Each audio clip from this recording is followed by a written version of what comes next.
കുറച്ച് ആളുകൾ ദിലീപ് എന്ന് പറയുന്ന കലാകാരൻ അല്ലെങ്കിൽ നടൻ ഇവിടെ വേണ്ടാന്ന് തീരുമാനിക്കുമ്പോൾ വല്ലാത്തൊരു അന്തരീക്ഷത്തിൽ കൂടിയാണ് കഴിഞ്ഞ കുറെ വർഷങ്ങളായിട്ട് സുനാമിയാണോ മറ്റാണോ എന്താണെന്ന് എനിക്ക് അറിഞ്ഞൂടാ.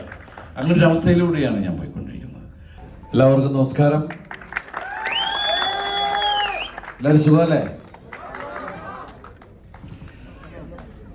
വലിയ സന്തോഷമുള്ള ദിവസമാണ്.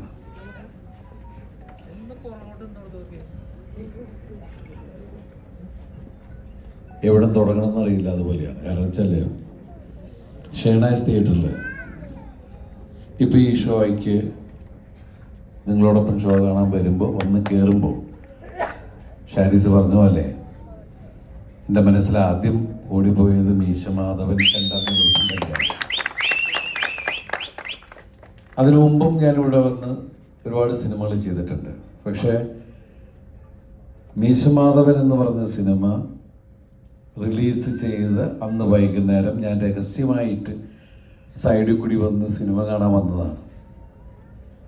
പക്ഷെ അന്ന് ആരോ എന്നെ കണ്ട് പെട്ടെന്ന് അത് ദേടാ ദിലീപ് എന്ന് പറഞ്ഞ് വിളിച്ചു പറയുക, അങ്ങനെ പെട്ടെന്ന് അന്തരീക്ഷമൊക്കെ മാറി.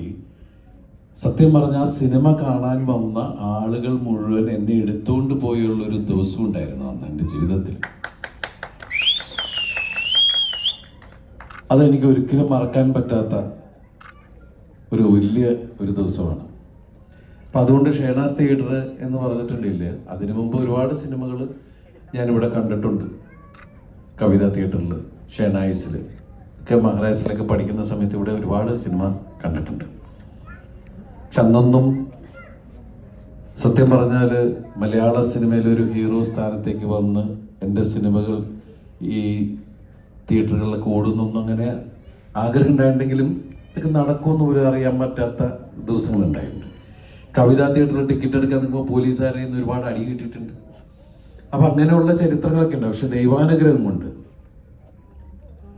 ഇന്ന് പ്രിൻസ് ആൻഡ് ഫാമിലിയുടെ 50-ാം ദിവസത്തിലേക്ക് കയറിയപ്പോൾ എൻ്റെ പ്രിയപ്പെട്ട സഹോദരങ്ങൾ സംഘടിപ്പിച്ച ഈ പ്രോഗ്രാമിന് വരാൻ സാധിച്ചപ്പോൾ ഭയങ്കര ഇമോഷണലായി. ഇവിടെ എല്ലാവരും ഇപ്പം ലിസ്റ്റിനും അത് തുറന്നു പറഞ്ഞു. ഷാരിസ് പറഞ്ഞു, ബിന്ദു പറഞ്ഞു, റാണിയെ പറഞ്ഞു.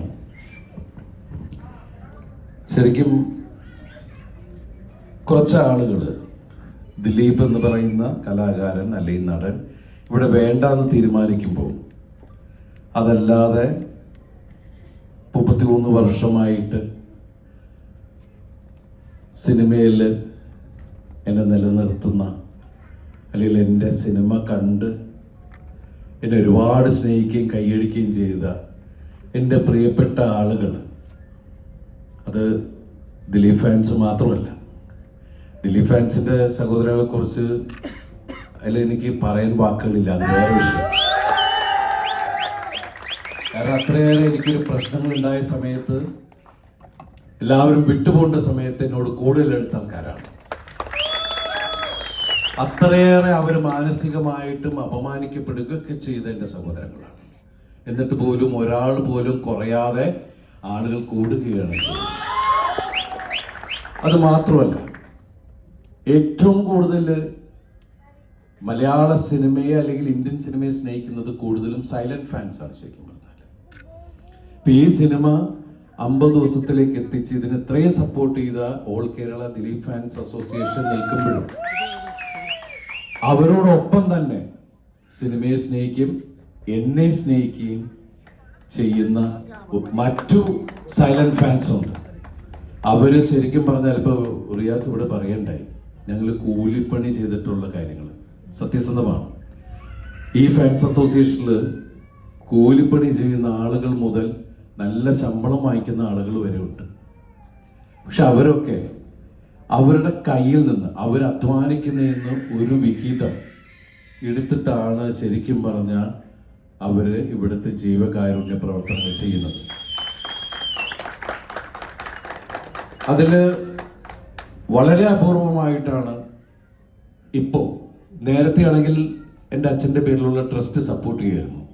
ഇപ്പം 5-8 വർഷമായിട്ട് ട്രസ്റ്റ് ഫ്രീസ് ചെയ്ത് വെച്ചിരിക്കുന്നതുകൊണ്ട് അങ്ങനെയുള്ള സംഭാവനകളോ സഹകരണങ്ങളോ സഹകരണം എന്ന് പറഞ്ഞാൽ ഞാൻ വ്യക്തിപരമായിട്ട് പോയി ചെയ്യുക എന്നല്ലാതെ ഈ പറയുന്ന ജീവകാരുണ്യങ്ങൾ ചെയ്യുന്നത് എൻ്റെ പ്രിയപ്പെട്ട ഈ സഹോദരങ്ങൾ തന്നെയാണ്. അവരുടെ അധ്വാനത്തിൽ നിന്ന് അപ്പോഴും എൻ്റെ പേരുപയോഗിച്ചിട്ടാണ് അവരെ ചെയ്യുന്നത്, എന്നോടുള്ള സ്നേഹം കൊണ്ട്. അതിന് ഞാൻ നിങ്ങളോട് പ്രത്യേകം നന്ദി പറയുന്നു.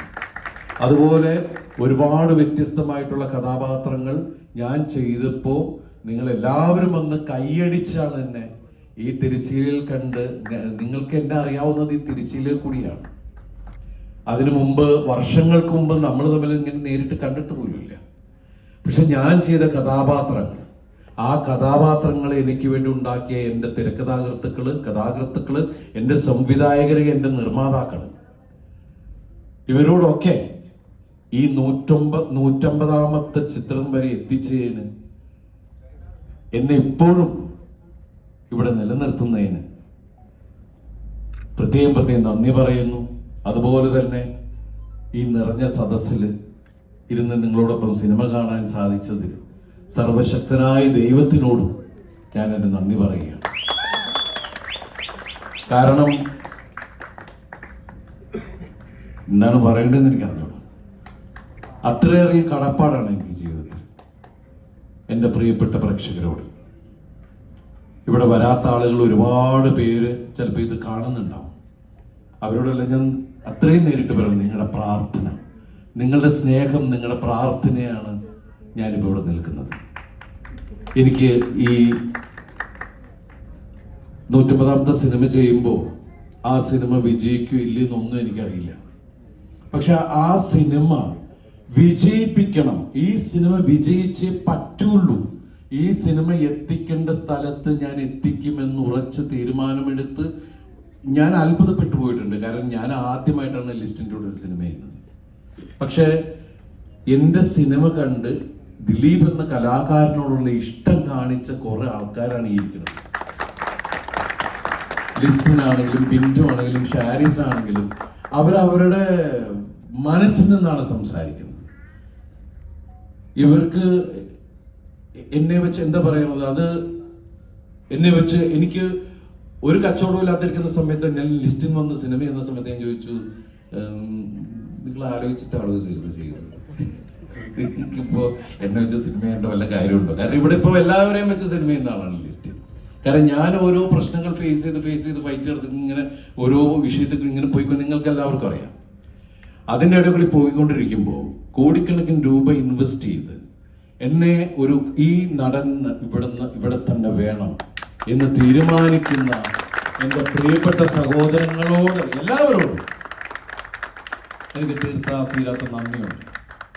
കാരണം ഞാൻ ഒറ്റയ്ക്കല്ല, എന്നോടൊപ്പം നിങ്ങളുണ്ട് എന്ന് പറയുന്നത് ഏറ്റവും വലിയ ഒരു ശക്തിയാണ്. എന്നെ പോലെ ഒരു കലാകാരൻ. എല്ലാവരും എന്നോട് ചോദിക്കാറുണ്ട്, നിങ്ങൾ എങ്ങനെ നോർമലായിരിക്കുന്നു?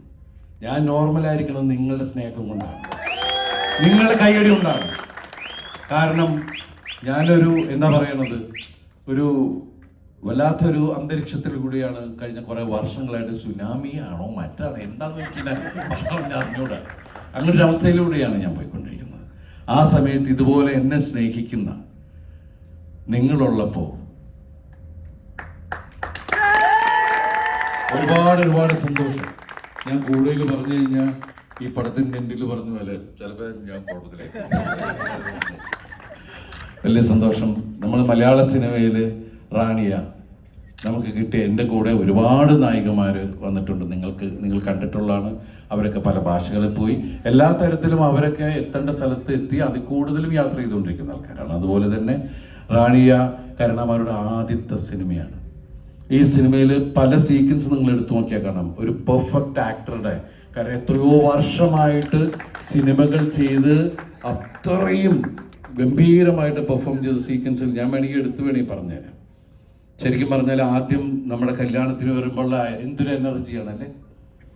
കല്യാണ പെണ്ണായിട്ട് വന്നിട്ടുള്ള ഡാൻസ് തുടങ്ങിയിട്ട് അങ്ങനെ നമ്മുടെ ഹൃദയത്തിലേക്ക് കയറിയ ആളാണ്.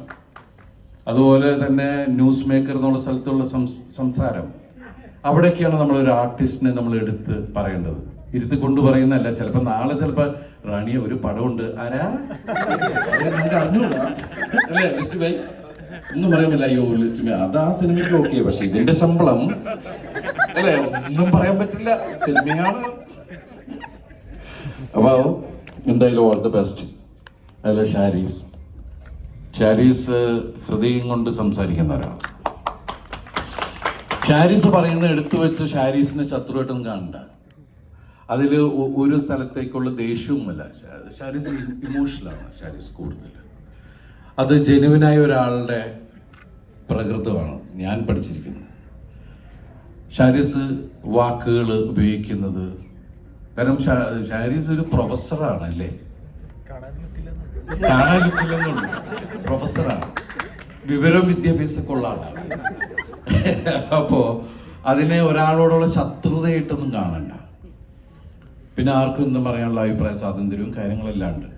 പക്ഷേ കേരളത്തിലെ ജനങ്ങൾ എന്ത് വേണം വേണ്ട എന്ന് തീരുമാനിക്കുന്നതിനുള്ള മനസ്സുള്ളവരാണ്. എന്ത് നിലനിർത്തണ്ട എന്ന് തീരുമാനിക്കാൻ കപ്പാസിറ്റി ഉള്ളവരാണ്. ഏറ്റവും കൂടുതൽ ബുദ്ധിയുള്ളവർ മലയാളികളാണെന്നാണ് പറയുന്നത്, അല്ലേ? അപ്പൊ അതുകൊണ്ട് എല്ലാവർക്കും എല്ലാ കാര്യങ്ങളും അറിയാം. അതുകൊണ്ട് ഇവിടെ വന്നിരിക്കുന്ന എൻ്റെ പ്രിയപ്പെട്ട സഹോദരങ്ങൾ, ഇപ്പൊ എടുത്തു പറയേണ്ടത് ഇതിൻ്റെ ഭാരവാഹികൾ റിയേഴ്സ്, അതുപോലെ ഹാരിസ്, രൂപേഷ് തുടങ്ങിയ ജയേഷ്, ഇങ്ങനെ ഒരുപാട് പേരുണ്ട് ഇതിന്. ഇവരോടെല്ലാവരും, അതുപോലെ തന്നെ പ്രവാസികളെ, ഇപ്പം നമ്മുടെ ഇവിടുന്ന് പോയിട്ട് ദുബായിലും ഖത്തറിലും ഒമാൻ, ബഹറിൻ എല്ലായിടത്തുള്ള ഫാൻസിലെ സഹോദരങ്ങൾ ഇവിടെ വന്നിട്ടുണ്ട്. കാരണം അവരൊക്കെ ഇങ്ങനൊരു ഫംഗ്ഷൻ കേട്ടപ്പോഴേക്കും എല്ലാവരും ആവേശത്തിൽ വന്നിരിക്കുകയാണ്. അപ്പോൾ ഈ തിയേറ്ററിൽ നമ്മളെല്ലാവരോടും ഇരുന്ന് ഇത് ആദ്യമായിട്ട് റിലീസ് ചെയ്തപ്പോൾ ദിവസത്തെ ആ ഒരു ഫീലിലാണ് ഇവിടെ ഇരുന്ന് സിനിമ കണ്ട് ആഘോഷിച്ചത്. ഇന്നിപ്പോൾ CTVയിൽ ഈ സിനിമ വന്നപ്പോൾ ഗംഭീരമായിട്ട് റിപ്പോർട്ടുകളുണ്ട്. CTVയിൽ കണ്ടിട്ട് ആളുകൾ വന്നിട്ട് വീണ്ടും അത് തിയേറ്ററിൽ വന്ന് കാണുന്നു എന്ന് പറഞ്ഞാൽ വലിയ സന്തോഷം. അപ്പം എന്തായാലും സിനിമ ഇന്നിപ്പോൾ ഒരു സിനിമ 50 ദിവസം ഓടുമെന്ന് പറഞ്ഞാൽ നമ്മളെ സംബന്ധിച്ച് 500 ദിവസം ഓടുന്ന പോലെയാണ്. ആ ഒരു അവസ്ഥയിലാണ്. അത് നിറഞ്ഞ സദസ്സിൽ ഇരുന്ന് ഇത്രയും തിരക്കൾക്കിടയിൽ നിങ്ങളുടെ വിലയേറിയ സമയം മാറ്റിവെച്ച് ഇവിടെ വന്നിരുന്ന് ഈ കൂട്ടായ്മയിൽ പങ്കെടുക്കാൻ വന്ന എല്ലാവരോടും ആത്മാർത്ഥമായിട്ടുള്ള നന്ദി പറയുന്നു. തുടർന്നും ദിലീപ് ഫാൻസിന്, ഇതിലെ മെമ്പേഴ്സിന് മുന്നോട്ട് യാത്ര ചെയ്യാനും, അതുപോലെ അവരുടെ എല്ലാവരുടെയും കുടുംബങ്ങളിലും ഐശ്വര്യങ്ങളും അവർക്കെല്ലാം ഉയർച്ചകൾ ഉണ്ടാവട്ടെ എന്ന് ആത്മാർത്ഥമായിട്ട് പ്രാർത്ഥിച്ചുകൊണ്ട് ഈ വാക്കുകൾ തൽക്കാലത്തേക്ക് താങ്ക്സ് എ ലോട്ട്. പിന്നെ അതുപോലെ സാഗർ, സനൽ, ജോസൂട്ടി, ഒരുപാട് പേര് ഇതിന്റെ പറഞ്ഞിട്ട്, രണദേവ, ഒരുപാട് പേരുണ്ട്. അവരോടൊക്കെ തീരാത്ത ബാക്കി കാര്യങ്ങൾ ലിസ്റ്റും പറഞ്ഞ പോലെ ഗംഭീര ഫംഗ്ഷൻ വരുന്നുണ്ട്, അതിലേക്ക് മാറ്റി വെച്ചിരിക്കുകയാണ്, അല്ലേ? Thanks a lot. Love you all.